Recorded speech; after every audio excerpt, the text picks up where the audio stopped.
Hey guys, I'm going to do a video on pan lubing your bullets. Now a long time ago, I'm thinking 1976, 77, I bought this. It's the Lee, it's everything needed for lube and resizing your bullets. Includes a lube pan, lube cutter, an accurate resizing die and a punch, 2 ounces of Alox bullet lube, and complete instructions. So that's what you get. And this little thing here is your well, I can't, not coming out real good there. Let's see. Right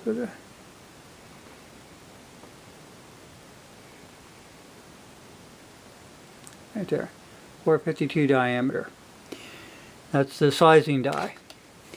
Now this is your Alox. Now this is this didn't come with this. This is Tamarack.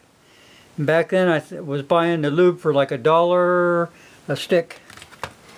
But anyway, I'll show you what's what here. Why did I get into the pan lube and stuff? Well, the same reason I got into reloading. One day I woke up and I know the power had went off in the house. It was like the 3rd time in a month, and it started dawning on me.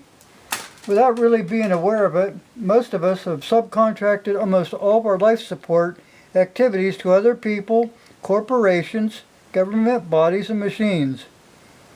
Not only does this circumstance contribute to the sense of frustration, which is symbolic of modern man, it is life-threatening should there be an interruption of these vital services. You know, people don't realize that 90% of the people, they live in cities. Their food and their clothing come from the labors of others. Various forms of energy are processed and delivered to their homes by others. The shelter that they live in was probably built by others. Is protected from fire and others from and intrusion more or less successfully by others. But because of this urban life that we're living, we tend to lose sight how vulnerable we really are, how unable we are through our own direct efforts to provide for the core necessities which we require to support our own lives. Like I said, we've subcontracted our lives to other people. That's when I started getting into being a little bit more self-sufficient. You know, you can't depend on anybody but yourself. And so I watched this guy doing the pan lube the other night, and he was using electricity and silicone this and all this other stuff in order to do some pan lubing. I think the channel was TATV, something like that. I'll put it in the description when I'm done. I'll look it up. But anyway, what you do is you take and you melt down this Alox and you put it in this little pan. Now this little pan's probably 5/8, maybe 3/4 deep. So you put the stuff in there, melt it down, take this little thing, you go over the thing, you turn it, pull out your bullet. Then you take a little pencil or whatever and push your bullet out. Just like that. Now usually I take and I wipe off the bottom, but I'm gonna show you how this is done. You don't need electricity. Our forefathers, people, you know, they were making bullets out there in the wild, and they were lubing them with bear grease and stuff like that. Okay, I'm gonna get over here just a second. I'll show you. I stuck some ceramic cups or whatever they are there, pottery cups, whatever. Anyway, you don't want that too hot, because then you burn the stuff. But what this does is it'll melt.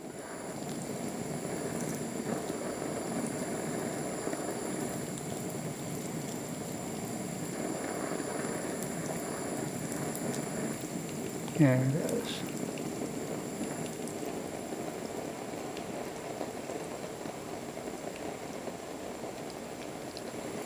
So you needed a higher platform. I don't want to burn it. It's kind of like what I'm doing, kind of hurry it. You can see it getting warm, spreading out all over the place, and then it'll fill up all the grease grooves, and let's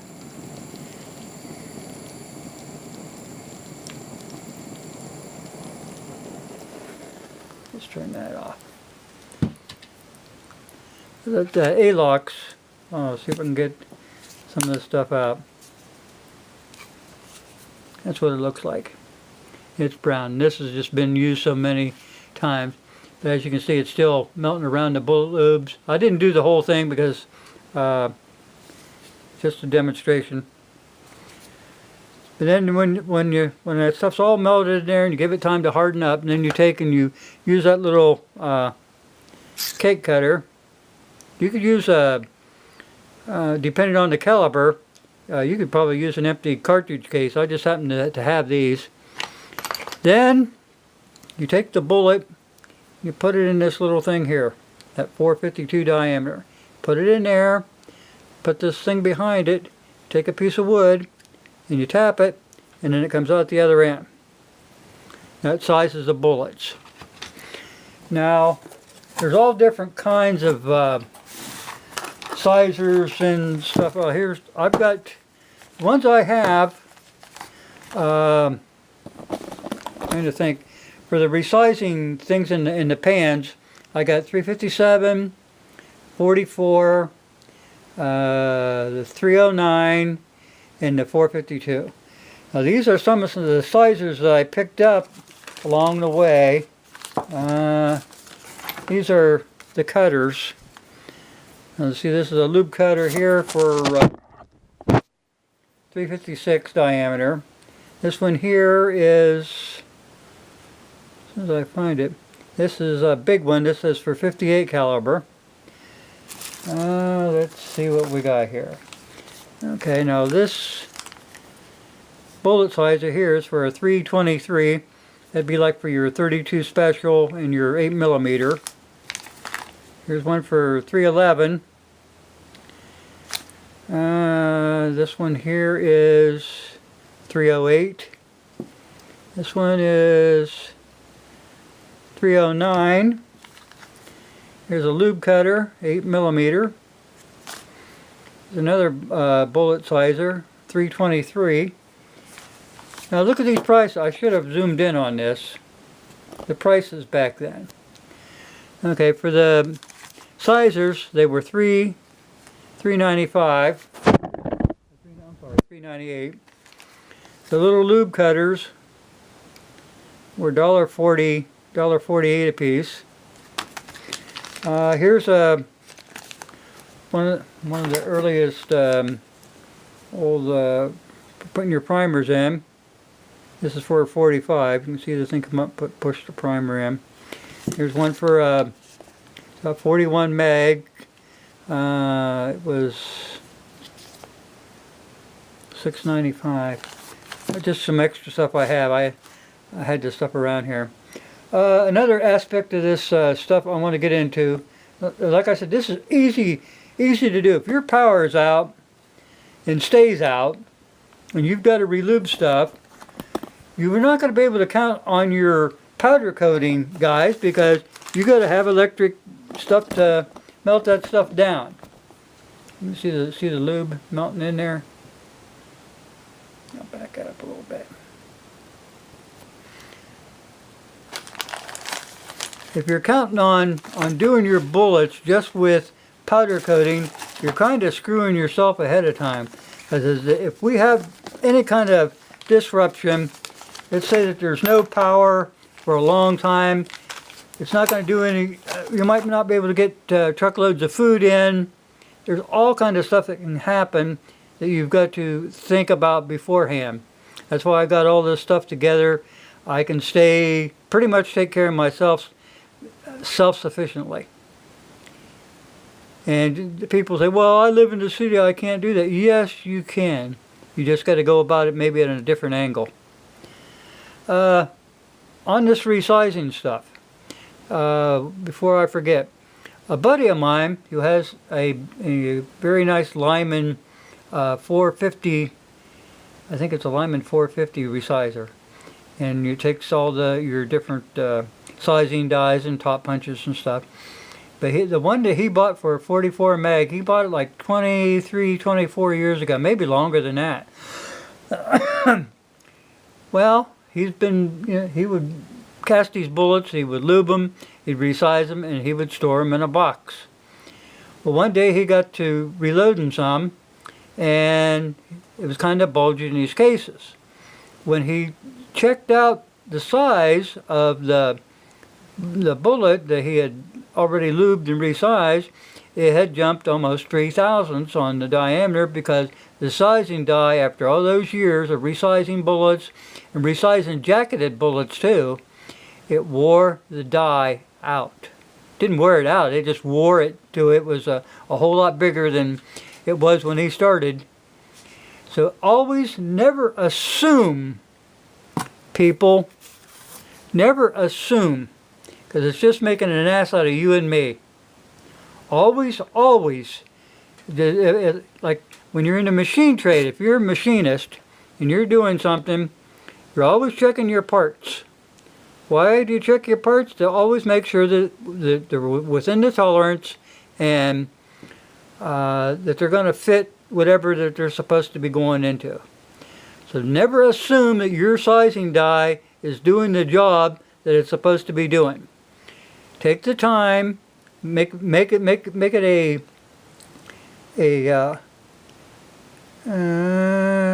just make sure that you do it every time.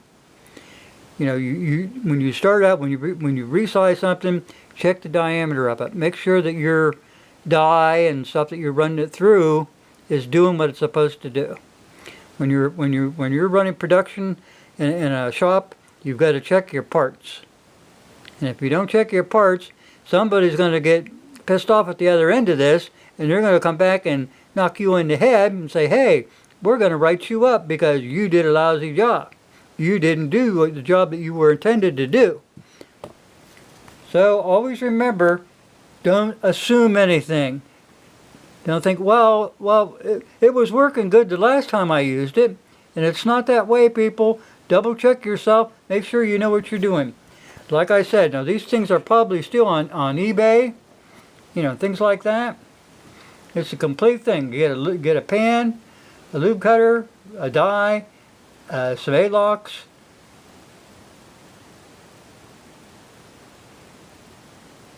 Remember, bullets have to be lubricated, or your gun will be fouled with lead. So this is an easy way to do it.